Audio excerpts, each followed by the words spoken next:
Good evening, class. Today we are going to, actually this lecture was supposed to be from 12 to 1, but due to a misunderstanding, I got late. So as I told before, we have finished our course, but today this is a revision class for adrenal gland and little bit about diabetes mellitus. So adrenal gland, first we will do adrenal gland. Uh, I have told you before that adrenal glands, there are two adrenal glands, one at the right and one on the left. So left adrenal gland, you can see the artery is longer as compared inferior. This is inferior vena cava, and this is it has to cross a long distance, so this is longer in length as compared to the right one. So these are the two glands which are situated at the superior pole of the kidney, and this is the histological section. It has three parts. Zona, this is the cortex, and this is the medulla. Cortex has three parts. I told you for memorizing. This has a capsule. This is the capsule. This is glomerulosa. This is fasciculator, and this is reticularis. The glomerulosa and reticularis are similar in thickness as compared to the fasciculator. This is 80% part of the gland is occupied by the fasciculator, and this is for the production of cortisol. This is for the aldosterone, and this is for the steroid hormone.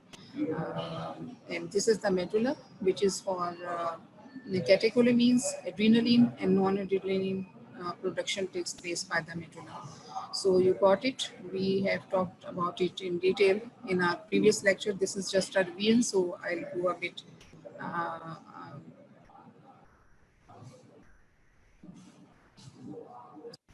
I told you that these are triangular structures, 3 inches in length and half an inch height, and they are separated from each other, being on the separate kidneys. And inner part is medulla and outer part is cortex.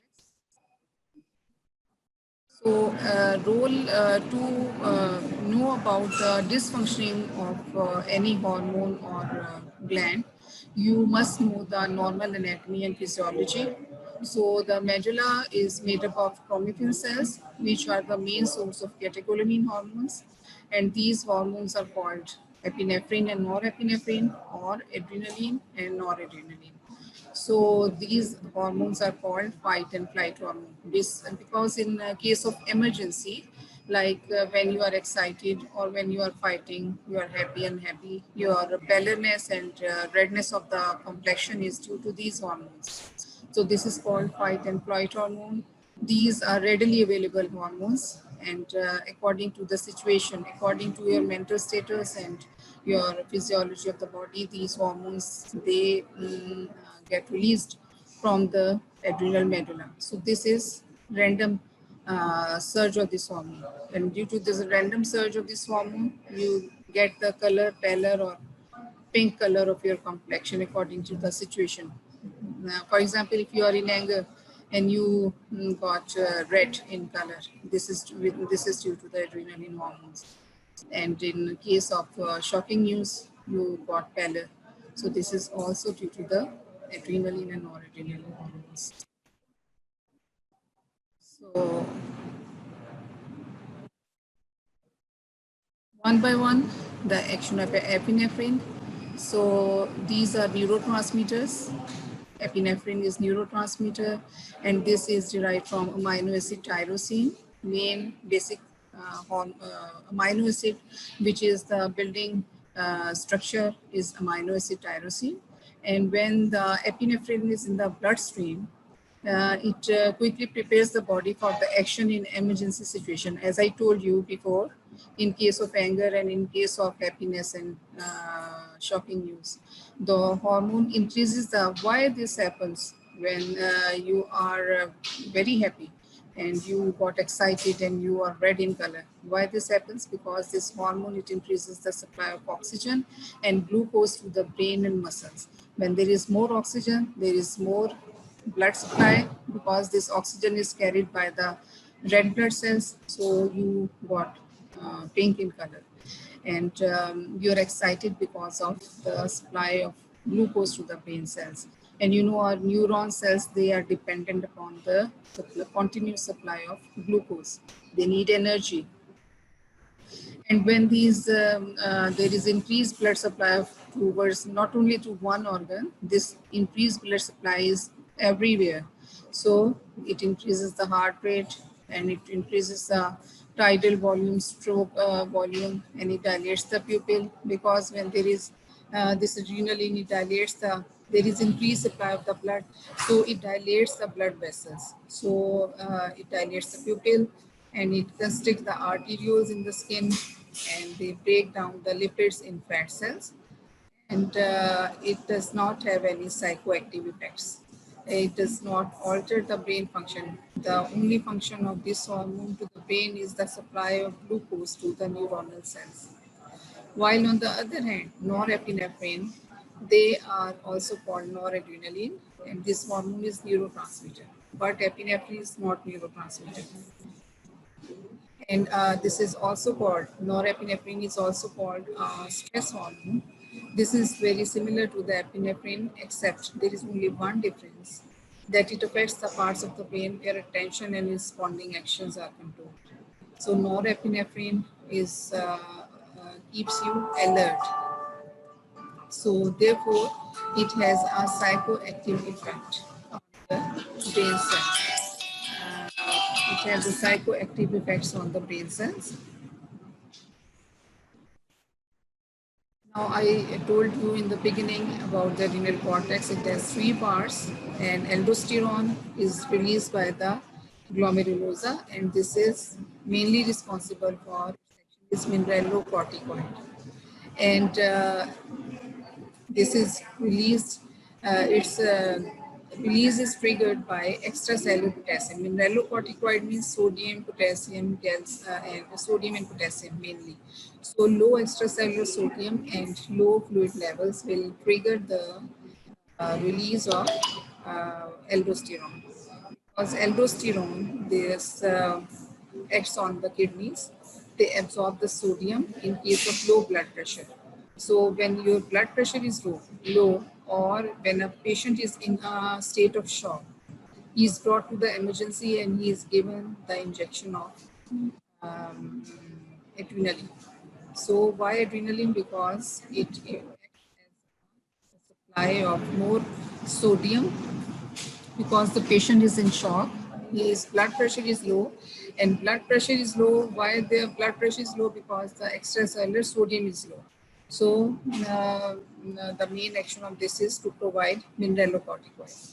Middle layer is producing cholesterol, corticosteroid hormones, and the basic unit of corticosteroid hormone is cholesterol. Precursor hormone is cholesterol, and this hormone is called cortisol, and it responds to stress and anxiety, and it maintains the blood pressure, blood sugar, and it reduces the immune response. Whenever there is a steroid, patients who are taking steroid in any form, either in the form of inhaler, in the form of tablets, or in the form of injections, these steroid hormones, they reduce your immunity. So people on steroid, any sort of steroid, they have low immunity as compared to the healthy people. And synthetic form of cortisol is being used for different illnesses, you know, such as cortisone acetate, and this is all about the cortisol. So the deepest layer, the innermost layer, is called the fasciculator. This is producing androgens, and these include testosterone, and such as testosterone, which is also produced by the testes. So we will talk about when there is excess of hormone, cortisol, it produces symptoms Cushing disease. So how do you know that the patient is suffering from Cushing disease? There is central obesity, moon-like face, increased deposition of fat all around the body. Extremities are weak as compared to the central part, thinning of arms and legs, and weakening of the bones and easy bruising of the skin because of excess of cortisol hormone is being produced by the middle part of the gland, and it forms an abnormal shape. I'll show you the picture in next slide. Cushing syndrome. So the main cause, the abnormality is in the tumor. Primary causes, there are two causes, ACTH dependent and ACTH independent causes. So in ACTH, most common cause of the Cushing syndrome is iatrogenic. Remember it, most common cause of the Cushing syndrome is iatrogenic.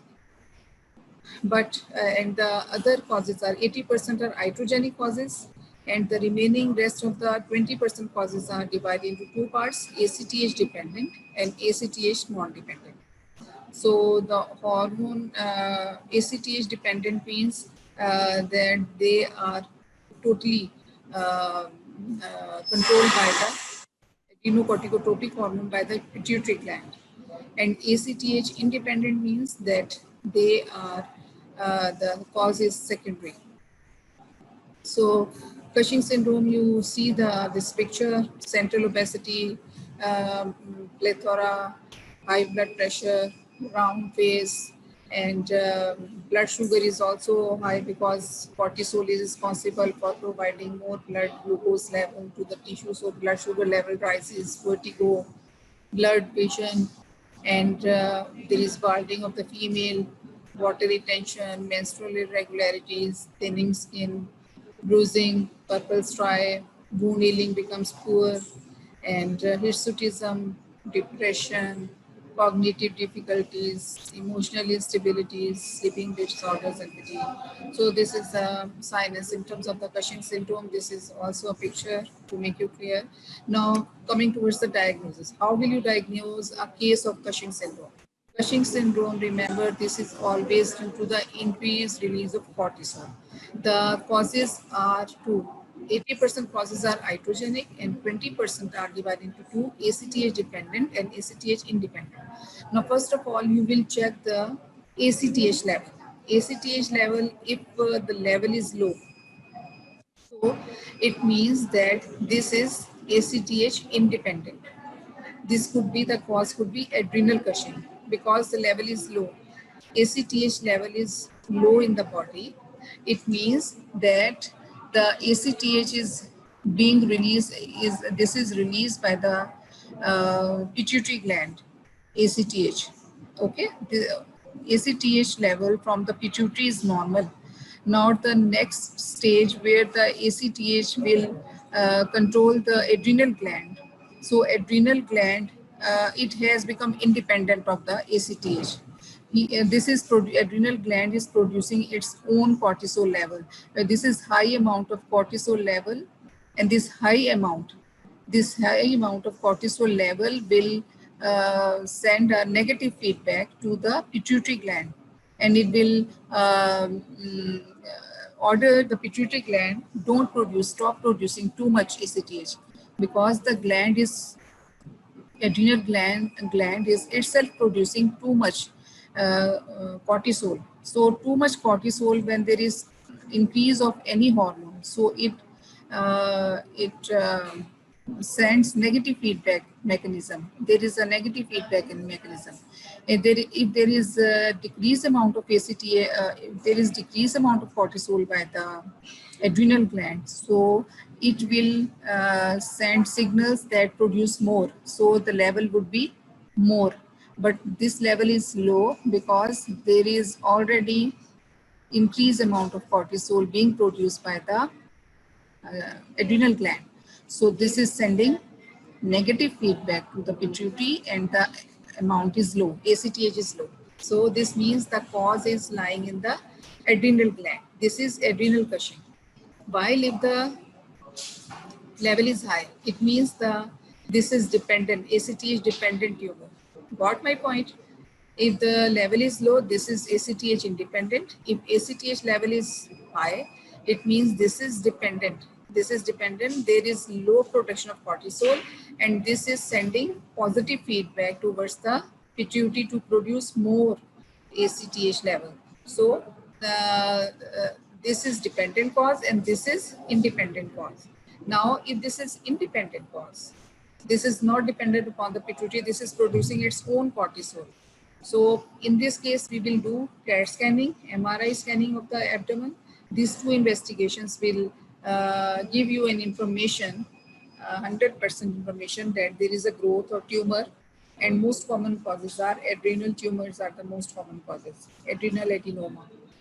So adrenal adenoma or adrenal cancer there, or there is bilateral adrenal hyperplasia. In both of these cases, there is increased production of cortisol, and this will lead to negative feedback towards the pituitary, and it will produce low ACTH. Are you clear with this point? Uh,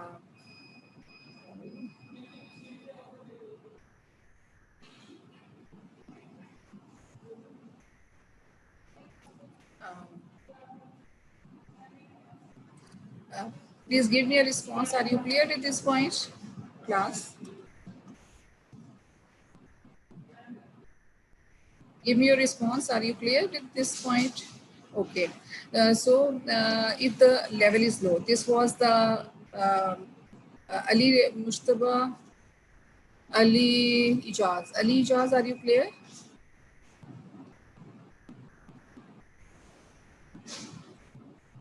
Ali Ijaz, are you clear, beta? With this point, this is the diagnostic point. When the ACTH level is low, it means the ACTH, there is ACTH independent cause. There is negative feedback towards the pituitary. There is too much release of cortisol hormone, and this is sending the signals, don't stop producing ACTH. So it produces low ACTH, and further we will investigate by CAT scanning, MRI, and most common causes are adrenal adenoma, adrenal cancer, and the second one is bilateral adrenal hyperplasia. So this is in case of low, and if there is high, so it means the adrenal gland is producing low amount of cortisol. So this is sending positive signals towards the pituitary to produce more ACTH. So this is trying to produce more ACTH in order to fulfill the deficiency of this hormone which is being produced by the adrenal gland. So the most common causes inferior and how will you investigate this dependent cause? By inferior petrosal sinus sampling. Inferior petrosal sinus sampling is taken by the a needle is introduced from the petrosal sinus, which is below the eye, and it enters into the brain, and the cause is found out. And other investigations are MRI of the brain. So most common causes of ACTH dependent tumor are pituitary tumors. This is Cushing disease. Pituitary tumors, this is central, reason is central. This is Cushing disease. And this is adrenal Cushing here. This is Cushing disease when there is pituitary tumor. So this is producing more ACTH. And ectopic ACTH producing tumor. Ectopic ACTH producing tumors could be anywhere, like for example in the lungs. Most common site of ectopic ACTH is in the lungs. So these are the two you will differentiate in this way by checking ACTH level. Now next comes the how will you differentiate between the Cushing and Addison? Okay, let me. Are you clear with this slide? Response and I'll proceed. Everybody clear with this slide? Diagnosis of the Cushing syndrome. Give me a response. Are you clear with the slide?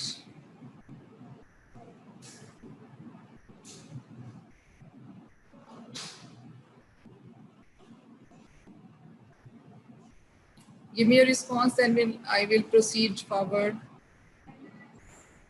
Are you clear with the diagnosis of the Cushing syndrome? Yes, okay. Next is, this is the anatomy. I told you this is all the story about the glucocorticoid, mineralocorticoid. We know what is glucocorticoid, cortisol, and what is mineralocorticoid. This is aldosterone. And what is the action of cortisol, and this is the action of cortisol action is, this is a stress hormone, and it regulates blood glucose metabolism, carbohydrate metabolism, cortisol. And mineralocorticoid, this is aldosterone, and it regulates the water and electrolyte balance in the body and regulates the blood pressure. So this is main action of aldosterone, this is main action of cortisol. So, you know, the circadian, there is a circadian regulation of this hormone, because the CRH, corticotropin releasing hormone, is produced by the hypothalamus. It acts on the pituitary. Pituitary is directly linked to the adrenal. So there is positive and negative feedback mechanism according to the secretion of hormones over here.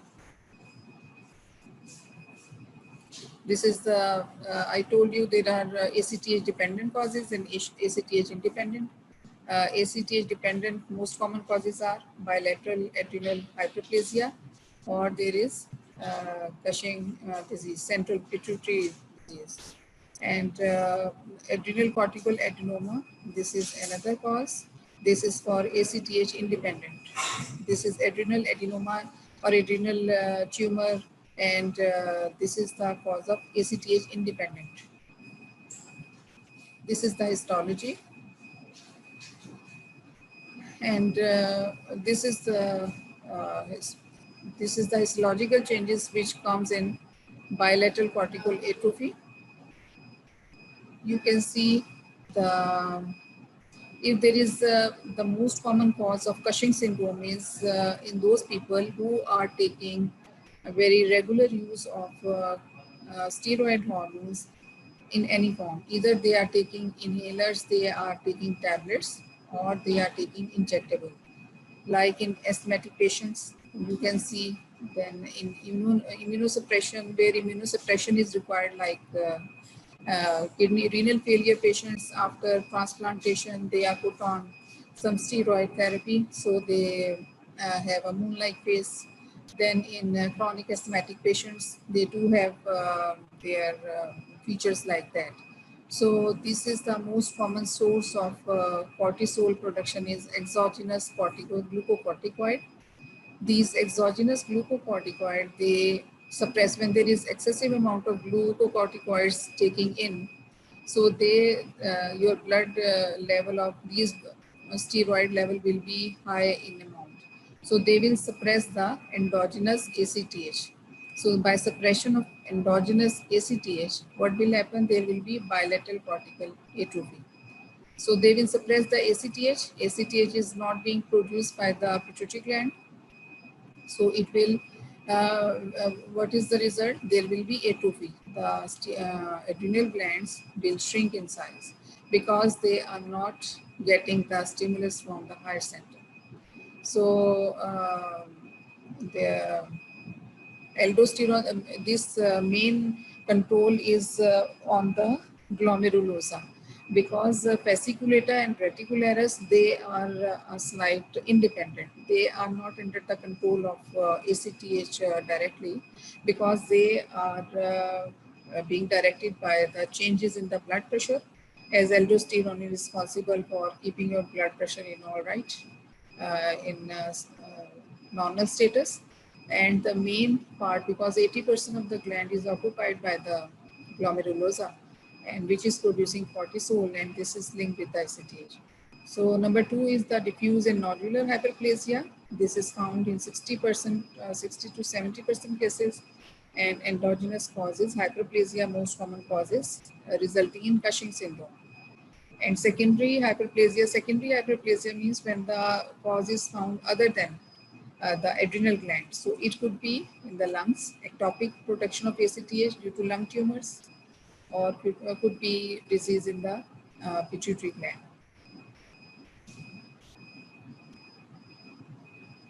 So these are the histological changes, ACTH level. Okay, one thing I need to tell you, that how will you diagnose by taking blood samples? So as we know that this as a rhythmic diurnal variation, these cortisol, it reaches its peak level late evening. Late evening, there is a peak in the level of cortisol hormone. So after sleeping, 1 hour after the sleep, there is increase in the level of cortisol level. So this is the time after evening, late evening sample this late evening sample, there is decline in the level of cortisol. And the early morning, 8 o'clock, there is an increase in the level of cortisol. So if you want to see the uh, diagnosis for Cushing syndrome, you will take sample in late evening because at that time the level is low. It should be low at that time. But if that is high at that time, so it means there is excessive production of cortisol. This is not declining at the appropriate time. Normally, it should have declined till that time. But as in Cushing syndrome, we take sample late evening sample. But in case of adrenal insufficiency, like in Addison's disease, we take sample early morning because early morning uh, cortisol level, this is peak level, cortisol level. And in case of deficiency, it should be at the peak, but it would be at lower levels at that time. You got my point? Class, you got my point that what are the timings of taking blood samples in case of Cushing syndrome and in case of Addison's disease. In case of Cushing syndrome, you will take late evening sample. And in case of Addison disease, you take sample 8 o'clock in the morning. So this is the right time for taking blood samples in case of Cushing syndrome and in case of Addison's disease. So you got my point? Got my point? One thing we told about the ACTH level, low and high. Other is taking samples for cortisol, for Cushing syndrome and Addison's disease. In case of Cushing syndrome, you will take late evening sample because there is in late evening there is decline in the level of cortisol normally. But if there is Cushing syndrome, the level will not decline at that time. So this is the right time to take the sample. And in case of Addison's disease, as there is deficiency of cortisol level, so we will take sample early morning 8 o'clock because normally it would be at high levels at 8 a.m. But if there is deficiency, it will be low in level. So this is the difference between the taking blood samples between the two. So these are the histological changes. Pituitary gland changes are Cook-Haline changes, basophilic cytoplasm of ACTH, it producing cells changes from granular to homogeneous cells due to the accumulation of intermediate filaments. And adrenal gland changes are, class, are you listening? Give me response, please. You got my point? At what time will you take the samples? Okay. So adrenal gland changes are exogenous cortisol. It causes low ACTH level, which causes atrophy of the fasciculata and reticularis. I could not make, as I had an impression that I have my lecture tomorrow.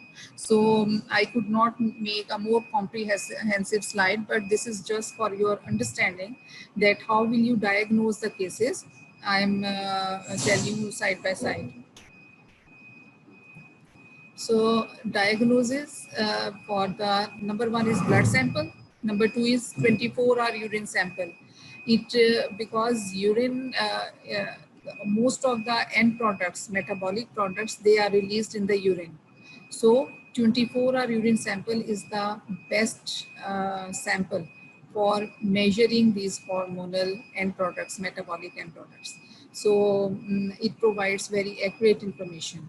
So 24-hour sample for free cortisol level. One cortisol is bound with the albumin, and this free cortisol now come towards the we are going to be more comprehensive that what are the, how will you investigate, what are the gold standard investigations for the diagnosis of Cushing syndrome. This is number one is blood sample. late night between 11 p.m. and midnight serum sample for serum cortisol level. Number 2 is 24-hour urinary free cortisol level. If you are asked about what are the investigations, how will you investigate a case of Cushing syndrome, so you will write these two investigations. This is sufficient enough, that blood sample for between 11 p.m. and midnight, late night blood sample. Number 2 is 24-hour urinary free cortisol level. And according to the marks, you will see that if you are required more, so you will see, you will write CT scan, MRI, ultrasound, but the basic investigations are these two. 24 are free cortisol, urine free cortisol level. You write down urinary free cortisol level. And late night between 11 and midnight. Or salivary cortisol level and the overnight 1 milligram dexamethasone suppression test are excellent screening for Cushing syndrome. So these 3 points, they are very much important. Salivary cortisol, number 1 is 24-hour urine protein, 24-hour free cortisol level. Number 2 is a serum sample late night. Number 3 is salivary cortisol level and the overnight 1 milligram dexamethasone suppression test. Because if you are giving steroid, it should suppress the level of cortisol in the morning, but it will not in case of Cushing syndrome. So these 3 tests are gold standard tests. Suppression and stimulation tests, they afford a means of assessing the status of hypothalamic pituitary axis.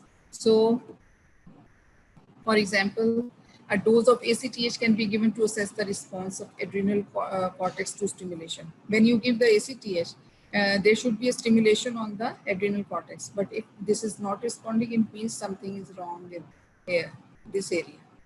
Okay, all is the puzzle. This is not a puzzle game. This is a diurnal variation from hypothalamus to pituitary, pituitary to adrenal. So this is the axis which are controlling each other. If one is in excess, other loads down. If other is in excess, the other one lows down. So these are controlling each other. There is an axis. So you should understand. You should have a clear understanding how they stimulate or suppress each other. You got it? Give me a response, please. You got my point? These are the important points. The diagnosis of Cushing syndrome. Give me a response, classes. Okay. So these are the similarly administration of dexamethasone. This is a synthetic preparation, glucocorticoid. It provides a means of measuring negative feedback. If we give this one, so it will suppress ACTH because this glucocorticoid, this is being produced by the adrenal gland naturally. If we are giving it from outside inside the body, we are introducing this amount. So what will it do? It will suppress this. So adrenal tumors and ectopic ACTH, they are adrenal tumors and ectopic means somewhere else ACTH is being produced. So they are independent of this response. They are not dependent upon this because they are producing their own ACTH. So this is the point. Now Addison disease, this is all whatever we read in the Cushing syndrome. This is all the opposite to the Cushing syndrome. There is suppression of everything. So not enough cortisol. So symptoms are, main symptom is when you read the sign and symptoms, the picking point is pigmentation on the skin. So this is the pickup point. So you will, and there is low increased level of potassium and low level of sodium. These two are the picking points of the scenario. There is increase in the potassium, decrease in the sodium, and pigmentation on the skin. So darkening on the skin. So these are the ID points of your scenario for Addison disease. So you can see the difference between these two. There is hypoaldosteronism. When there is hypo, low serum, high potassium, dehydration, low blood pressure, weight loss, and when there is low sodium, so renin-angiotensin system will we activate it because body needs to maintain the blood pressure. This is another sign and symptoms. You can see sign and symptoms. This is another lady with Addison's disease. And adrenal crisis is there is profound fatigue, dehydration, vascular collapse, renal shutdown, serum sodium low and serum potassium high. So these are the ID points, this one and pigmentation. And rest of the scenario, you know. This is the difference between the two, Cushing and Addison's disease, opposite to each other. So how will you diagnose a case of adrenal insufficiency? First of all, basic metabolic panel. Uh, we will measure, I told you, 8 a.m. serum cortisol level, blood test, morning specimen. So in case of adrenal insufficiency, there will be low level of the cortisol. So this is, we will confirm that this is the Addison's disease. So low cortisol level, there is high potassium, low sodium. So we will perform a stimulation test. This is called post-syntropin stimulation test. And this stimulation test, we will introduce this is the synthetic product of ACTH, and we are going to see whether ACTH comes to normal or not. So what happens when we introduce the injection? So we will measure the cortisol level 30 and 60 minutes after the administration of ACTH. So we will see this is a synthetic analog of the ACTH, this posintropin. This is analog. This resembles ACTH minor acid. So if it remains normal, this means there is patient is okay. If the low cortisol level and high ACTH level, and low cortisol, it means there is primary adrenal insufficiency. Primary mean the cause is lying in the adrenal gland. And we will identify the cause by measuring 21 hydroxylase antibody level, and we will CT scan of the adrenal gland. So these are the two parameters, these are the two tests which will identify the primary cause. And if the low cortisol level and low ACTH level, in this case there was high ACTH level, but here this is low ACTH level, while cortisol is similar, same in both of these cases. But one is high, one is low. So if this is low, it means secondary adrenal insufficiency. The cause is away from the adrenal gland, in the pituitary or in the hypothalamus. So this is the how will you diagnose a case of Addison's disease? So this was all about the adrenal tumors, and this is congenital adrenal hyperplasia. Are you clear with the class? Are you clear with the diagnosis of Cushing and Addison's disease? Cushing and Addison's disease. So is that okay, or should we go towards the diabetes? Because it's 1:34 and we have 25 minutes left. So do you want to discuss congenital adrenal hyperplasia or diabetes? Please give me a response. Do you want to read about the congenital adrenal? Because if we read about this, we won't be able to talk about the diabetes. I think we should talk about the diabetes. What do you say, class? Should we move forward or?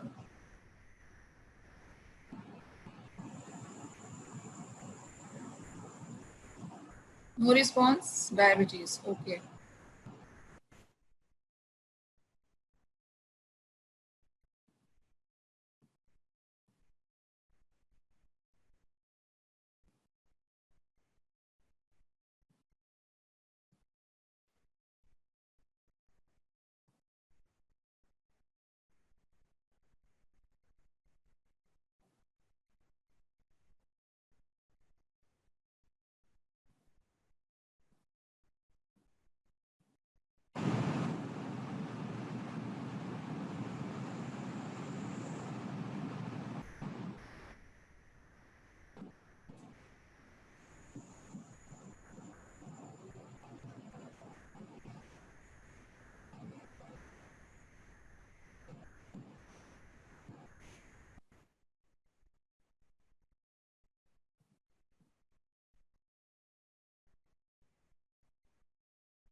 So here we are.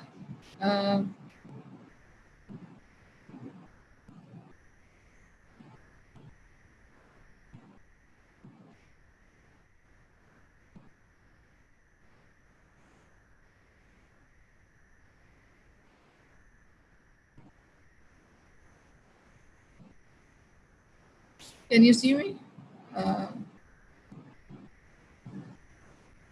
Hello, ये जरा देख लें, ये class को आवाज जा रही, class को आवाज जा रही, रिस्पॉन्ड नहीं कर रहे, कनेक्शन है? अच्छा, कनेक्शन इधर से नहीं आ रहा, चलें. Okay, this is the diabetes mellitus, and we are going towards the diagnosis. I will diagnose a case of diabetes. First of all, you should know the difference between the insulin and glucagon. Insulin, all the anabolic actions are with the insulin, and catabolic actions are by the glucagon. So insulin is an anabolic hormone and glucagon is catabolic hormone. You know that.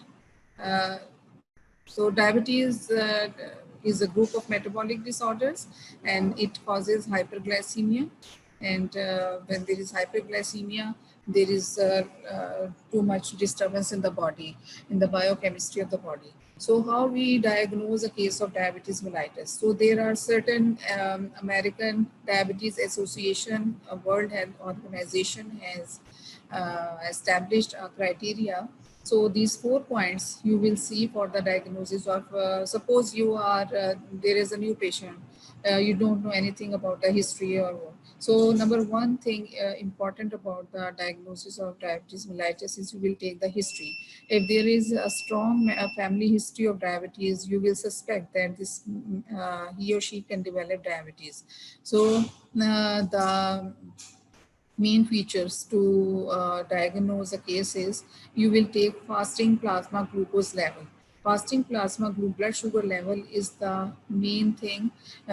You can never go randomly to the lab and get your blood sugar level done.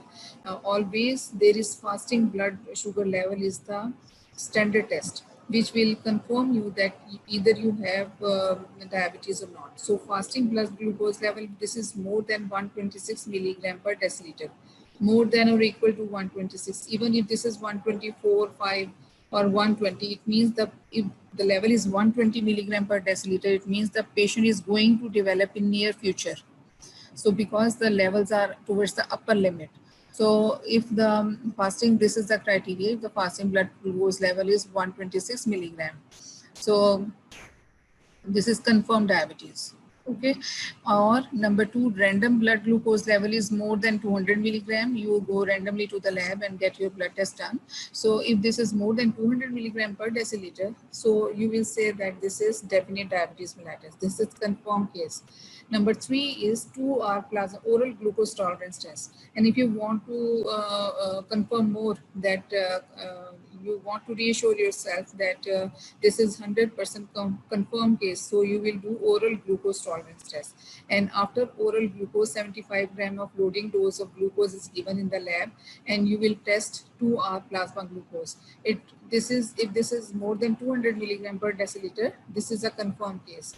And you will also check the HbA1c level. HbA1c, I told you, this is a monitoring test. It monitors your 3 months old record of blood sugar level. So if this is more than 6.5%, this is confirmed diabetes mellitus. So this is a confirmed, this ATA criteria is for the confirmation of diabetes. If these 4 features are there in a person, it means he is diabetic, no doubt about it. That was confirmed diabetes. Now another terminology is used, which is impaired glucose tolerance test. Impaired means pre-diabetic. They have a tendency to go into the diabetic stage anytime. So this is pre-diabetic. So their ranges are, if the fasting blood glucose level is 100 to 125 milligram per deciliter, this is impaired. It comes in the category of impaired fasting blood glucose.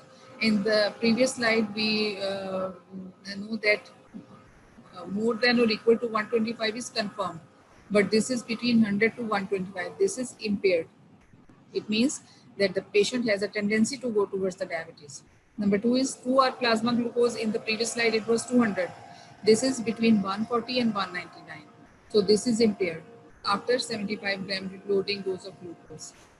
Number three is HbA1c. If this is between 5.7 and 6.4, this is impaired. In the previous slide, it was 6.5.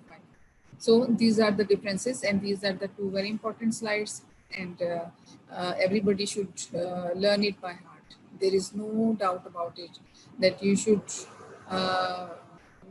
keep these things in your mind. What is impaired diabetes? What is full diabetes? What is diagnosed diabetes and what is impaired diabetes? So these are the confirmed cases. There is no doubt, no single opinion about it.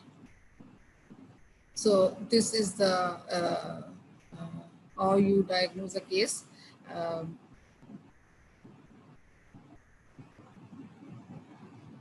This is classification. Everybody know that was the criteria of knowing how type 2 diabetes mellitus. How will you confirm a case of type 2 diabetes mellitus? So type 2 diabetes mellitus is type 1. The difference between type 1 and type 2, in type 1 diabetes, there is deficiency of insulin. There is congenital defect in the insulin production. Pancreas is not producing beta cell defect. This is beta cell defect. Insulin is not being produced by the pancreas. So this is type 1 diabetes, and it develops at the age of 10, 15, early ages till the age of 35. This is type 1 diabetes mellitus, and this is autoimmune disease, and the defect lies in the beta cells of the pancreas. So this is also called juvenile diabetes or insulin dependent diabetes. These are all the name of single disease. Type 1 diabetes, juvenile diabetes, and this is mostly genetic, and there is genetic predisposition of this disease. And type 2 diabetes, this is mostly when there is insulin resistance in the cells. The cells are not responding to the insulin. There is insulin resistance, and due to overweight, obesity, these are the types, and it would be autoimmune. So these are the metabolic defects in type 2 diabetes. So there is also beta cell dysfunction, but the main defect is insulin resistance. Peripheral tissues are not responding, muscle, skeletal muscle, adipose tissue, liver, these are not responding. So there is insulin resistance. But in primary, there is primary beta cell dysfunction. Although in type 2, there is also beta cell dysfunction, but the primary defect is insulin resistance. While in type 1, there is beta cell dysfunction. So these are the obesity. I told you, whenever there is obesity, this has very much high chances. Obesity is a very good, it has a very good effect on the tendency towards the type 2 diabetes mellitus. So because there is insulin resistance and beta cells, there is too much beta cell failure. They decrease the production of insulin. And this is the triad of symptoms: polyuria, polydipsia, polyphagia. This is the triad of triangle. If any patient has these three symptoms, you will diagnose a case of diabetes. And diabetic ketoacidosis, this is a metabolic change, you know. And the effects of diabetes, these are complications of diabetes are microvascular and macrovascular. Microvascular complications, you know, there is diabetic, there is ketonuria, glycosuria, there is diabetic retinopathy, and there is diabetic atherosclerosis. These are the microvascular changes, and the macrovascular changes, there is failure, kidney failure, liver failure, heart failure, muscular weakness. These are the macrovascular complications. And and there is gangrene. This is also a microvascular complication. Gangrene is microvascular. Whenever you are asked that write about the complications of diabetes, you will label them microvascular and macrovascular. So in microvascular, you label 1, 2, 3, and in macrovascular, you will label 1, 2, 3. So this is how you will answer the question. And these are the histological changes. These are the pancreatic changes. These are the, I told you, these changes, macrovascular. histological changes, diabetic nephropathy, um,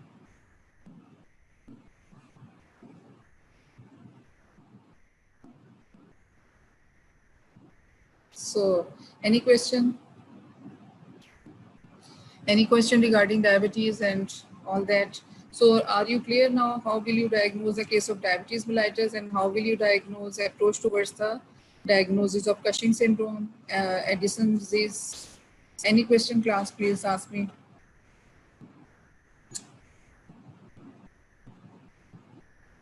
Are you clear with the subject? Everybody?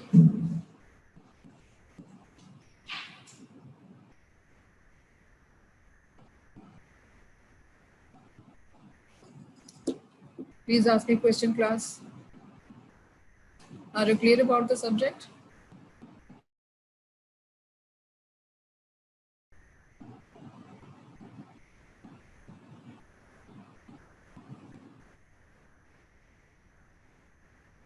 Any confusion about regarding their diagnosis? Now you can you diagnose a case of Cushing by and for Addison's disease, your diabetes mellitus, your acute pancreatitis, their diagnosis all are very important. You should have a clear-cut idea which investigations and you are going to write on the prescription and what are the gold standard tests regarding all these diseases. Um, Boys, do you have any question?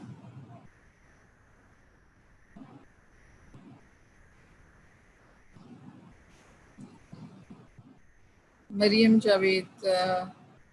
Okay. Okay. Mariam Javed, are you clear? You wrote no, ma'am. Mariam Javed, are you clear with that? Okay.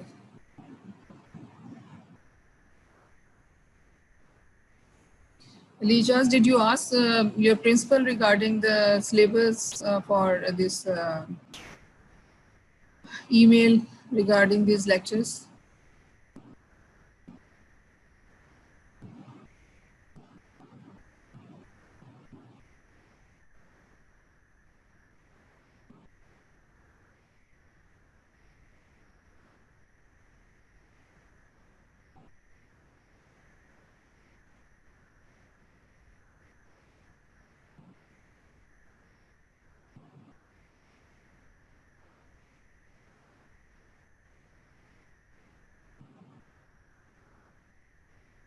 Alijas, did you ask your principal regarding the email of these lectures?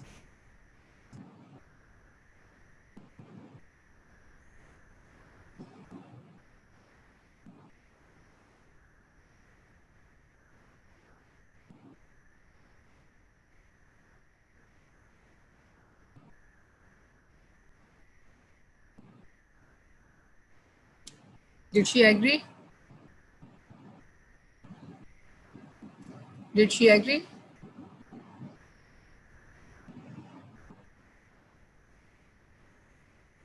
About the lectures, this clinical chemistry lecture, from where will you read all this stuff?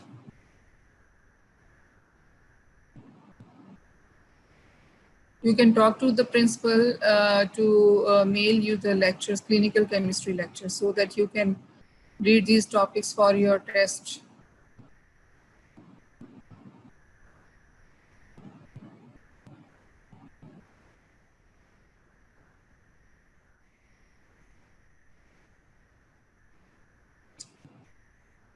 Your test for paper 1 is on 15th of this month and next endocrine test will be on 30th of this month. You know that.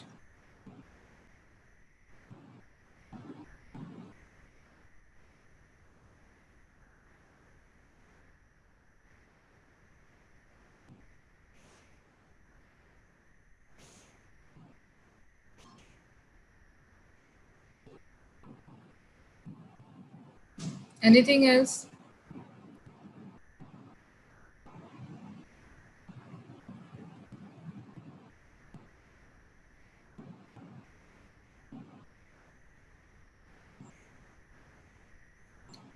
Okay, we still have 9 minutes. You can think about any problem and ask me. 9 minutes are there. So this was a good experience to have endocrine discussion and clinical chemistry discussion with you people. And if you go through this topic, you will become perfect doctors in your future, because endocrine is mandatory for everybody. Our all body system, you know. Now, after reading this endocrine system, you might be thinking that endocrine is the most important topic of the medicine.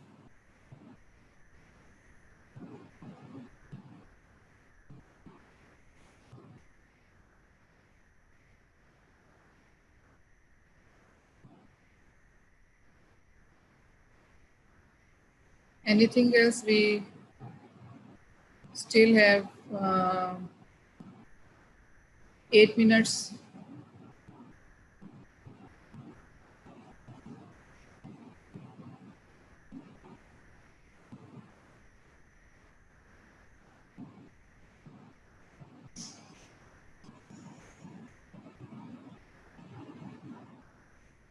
Okay, it's very good. So now you're clear that in paper 1 you will have diabetes, pancreas, and all clinical chemistry, and type 2, paper 2 will be all endocrine system.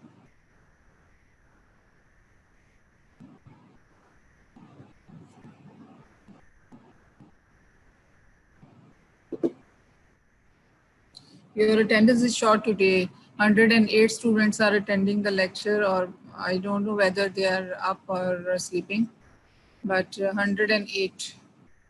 Where is rest of the class?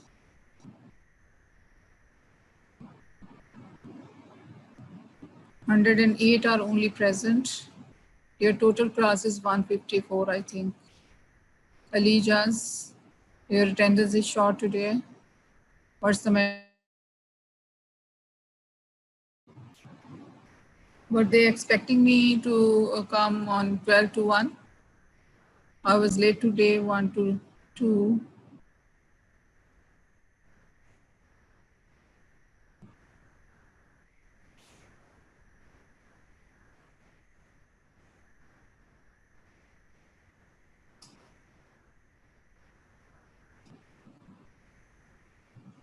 But still, you have been told, I think, that I will come late. So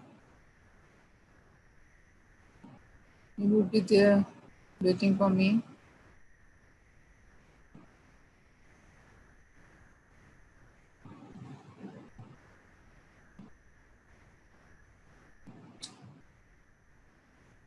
Five minutes are still there.